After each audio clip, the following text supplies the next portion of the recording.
actually concrete structure concept. And you can see in different pictures that I showed in this slide, uh, each structure has different kind of elements sometimes. For example, as you can see here, you can't see any beam. Yeah, there is no beam. It looks like a slab and wall. So these walls will work like a column and shear wall. Shear wall is tolerating the lateral load and column vertical load. So when you have a combination of those as a shear wall, so this shear wall will actually tolerate the vertical load plus lateral load on the structure. And the horizontal elements are just for supporting the vertical load caused by dead load and live load that we need this to transfer them to the columns or shear walls, and then all the way to the footing. In some other cases, you might see actually uh, beams, as you can see here, and columns, yeah, and shear wall. That's a solid concrete at that side. So different kind of concept, and based on what they have and what they want, the number of stories that they have actually will to the designer, and designer will pick any of this solution, and based on each solution you will get different answer for sure.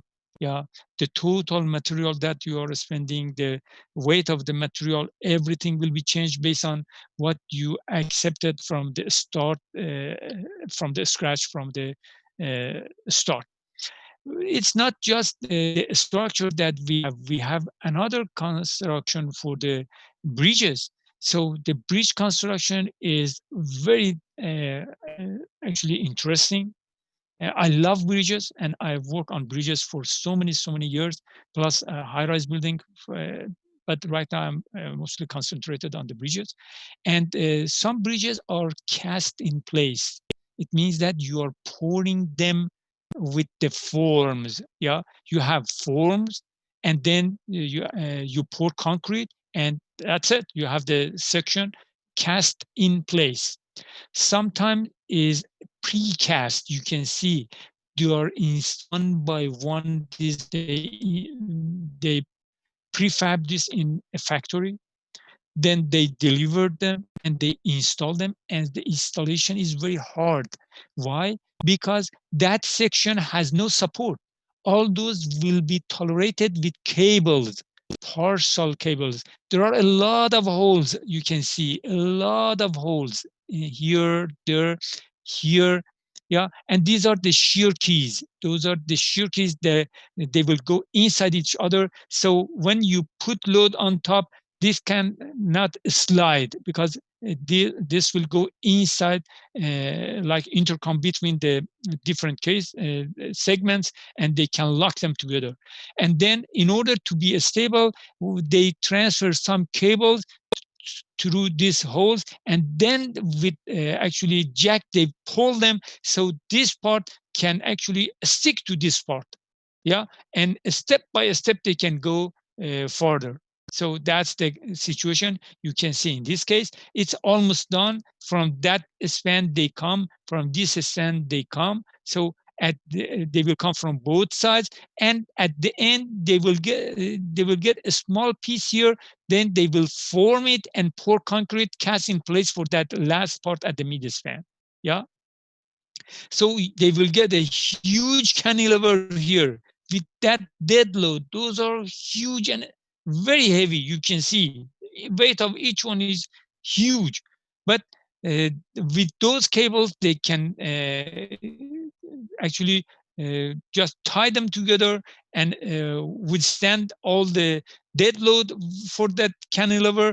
And then from this side come here too, and as soon as they get very close to each other, then they can pour a small piece at the median and lock them together. That's the end part of this construction for this section. Another case is they are, as you can see, it's kind of cast in place, but they are going segment by segment. You can see the lines, yeah? So they will pour this section, then they have cables, a lot of cables, but part of them will come to here. They stress them, then this part will stay like a cantilever.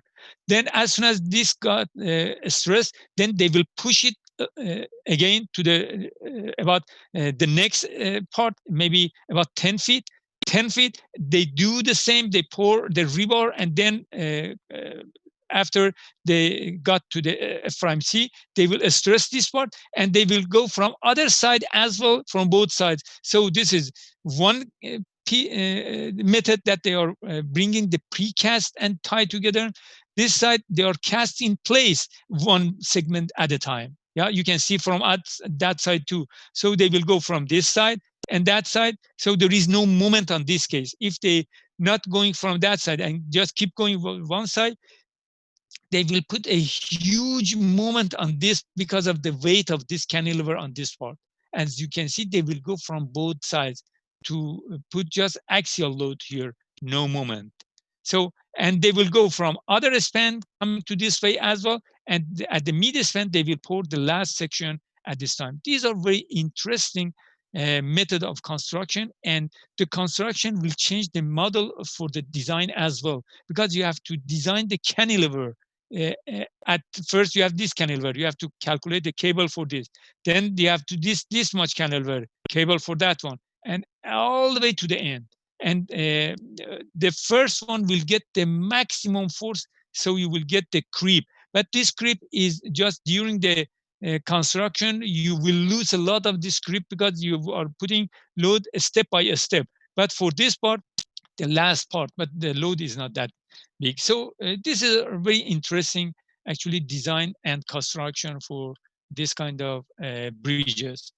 And these are examples. You can see those huge, actually, cranes that they are sitting on both sides, and they are moving these stuff and connect them together, and then they are tying them together.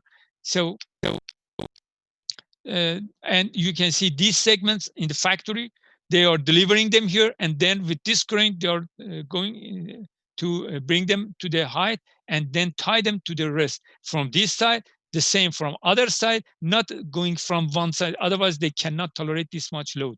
As you can see, like that side, they will go halfway this way, halfway that way. At the mid span, they pour that the final casting place. There is another method that is interesting, very interesting. So in order to work on this one, this is almost the end. Imagine at the start of that part, they will create a huge part, not huge part, more than one span, almost one span between these two. They create and they install this part first, and there is a rail. They will create a rail, then install this, and then they put the first one on the ground at the start of that side, yeah, before these columns, yeah, backside on the dirt. They will install the rail on these columns and this part at that point, and then install rebar for this first section. But imagine the whole section is there, yeah. Then they will pour from here to there with the rebar, everything. Then as soon as they are done with the jack, they will push this, and this part, like a train, will move on that rail. And then the whole system, imagine this is the first column. Forget about that part. Imagine we have dirt there, yeah, because I don't have the picture from that side.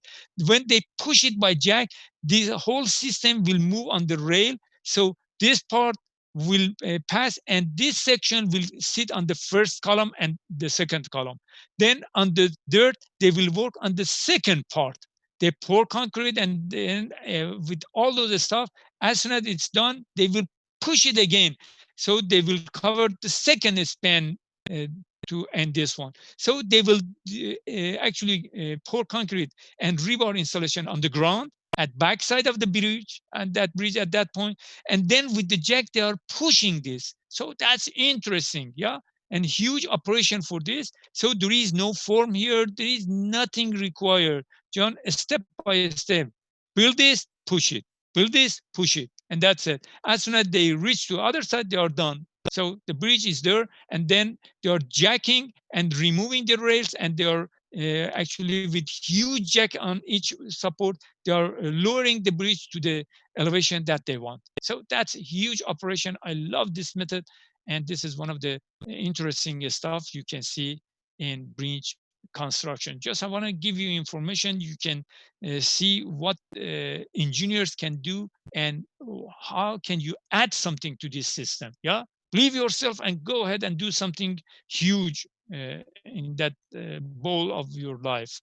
So these are another bridge construction, different parts you can see, and you can see these are hard to install, and this cantilever with this length is on the air with that huge dead load.